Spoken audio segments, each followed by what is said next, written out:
Bismillahirrohmanirrohim. Assalamualaikum warahmatullahi wabarakatuh. Kami dari kelompok 1 ingin memaparkan hasil diskusi kami, yaitu memahami dan merangkum artikel yang berjudul Global Diversity of Aquatic Macrophytes in Freshwater.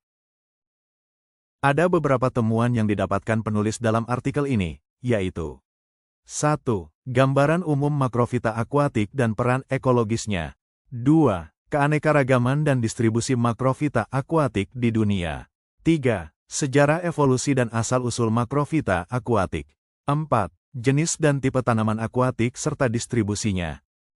Sekarang kami akan memaparkan penjelasan mengenai artikel tersebut. Pendahuluan, pengertian makrofit akuatik. Makrofit akuatik adalah organisme besar yang hidup di lingkungan perairan tawar, yang dapat dilihat dengan mata telanjang. Mereka meliputi berbagai jenis tanaman yang tumbuh di atau pada perairan, seperti tanaman emergen, floating leaflet, submerged, dan free floating. Peran dan signifikansi makrofit dalam ekosistem perairan. Makrofit berperan penting dalam menjaga keseimbangan ekosistem air, menyediakan habitat bagi berbagai organisme, mempengaruhi kualitas air, serta mendukung keanekaragaman hayati. Mereka juga berfungsi sebagai indikator kesehatan lingkungan dan sumber daya manusia. Tujuan dan ruang lingkup presentasi. Presentasi ini bertujuan untuk memberikan gambaran lengkap tentang keanekaragaman, evolusi, peran ekologis, tantangan, dan upaya konservasi makrofit akuatik di dunia. Klasifikasi dan divisi makrofit akuatik. Divisi Cyanobacteria, Chlorophyta, Rhodophyta, Xanthophyta. Kelompok ini meliputi alga hijau, merah, dan kuning yang memiliki peran penting sebagai nenek moyang tanaman darat dan sumber energi primer di ekosistem air.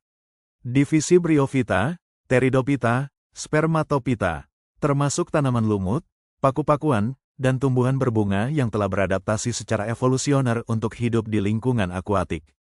Perbedaan dan ciri utama setiap divisi. Setiap divisi memiliki ciri khas dalam struktur, reproduksi, dan adaptasi terhadap lingkungan air, seperti keberadaan daun, batang, dan sistem akar yang berbeda. Keanekaragaman dan distribusi. Jumlah spesies dan genera secara global. Terdapat sekitar 2.614 spesies makrofit akuatik dari 412 genera, dengan keanekaragaman tertinggi di wilayah tropis seperti neotropics dan afrotropics. Persebaran berdasarkan wilayah geografis. Keanekaragaman makrofit dipengaruhi oleh faktor iklim, ketinggian, dan kondisi lingkungan, dengan daerah tropis menunjukkan tingkat keanekaragaman tertinggi dan endemisme yang tinggi. Keanekaragaman tertinggi di wilayah tropis. Wilayah tropis menjadi pusat keanekaragaman makrofit, dengan banyak spesies endemik yang hanya ditemukan di daerah tertentu. Endemisme dan spesies spesifik wilayah. Beberapa spesies makrofit bersifat endemik, menunjukkan adaptasi khusus terhadap lingkungan lokal dan penting untuk konservasi. Evolusi dan asal-usul makrofit akuatik. Hubungan dengan alga hijau dan stoneworts. Makrofit akuatik berasal dari alga hijau, terutama kelompok stoneworts, Charales, yang merupakan nenek moyang tanaman darat. Perkembangan dari tanaman darat ke akuatik. Banyak tanaman darat kembali ke lingkungan air melalui proses evolusi, mengembangkan adaptasi untuk bertahan di habitat akuatik.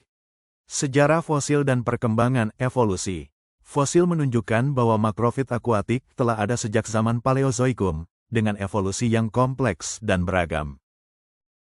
Jenis dan tipe makrofit akuatik. Tanaman emergen, floating leaflet, submerged, dan free floating.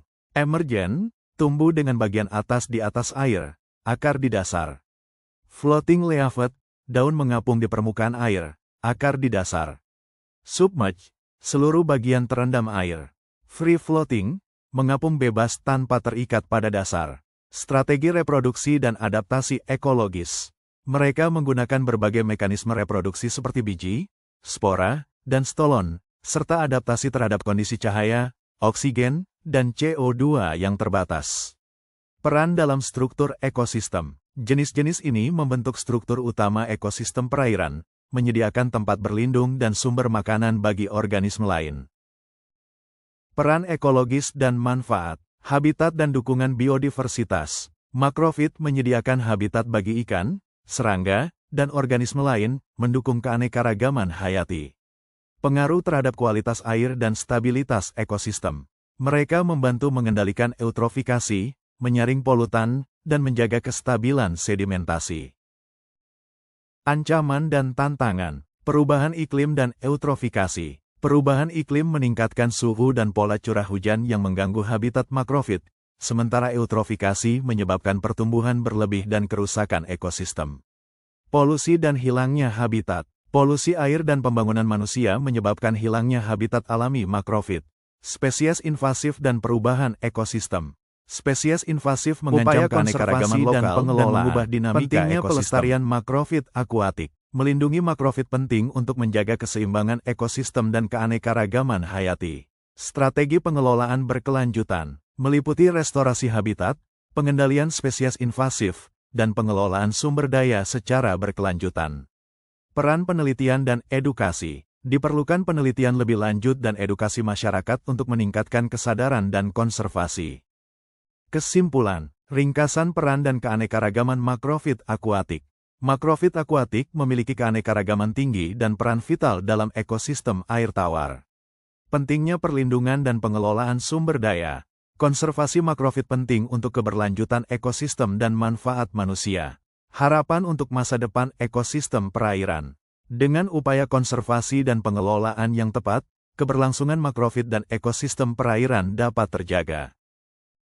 Mungkin itu saja materi yang dapat kami paparkan, lebih dan kurangnya mohon dimaafkan.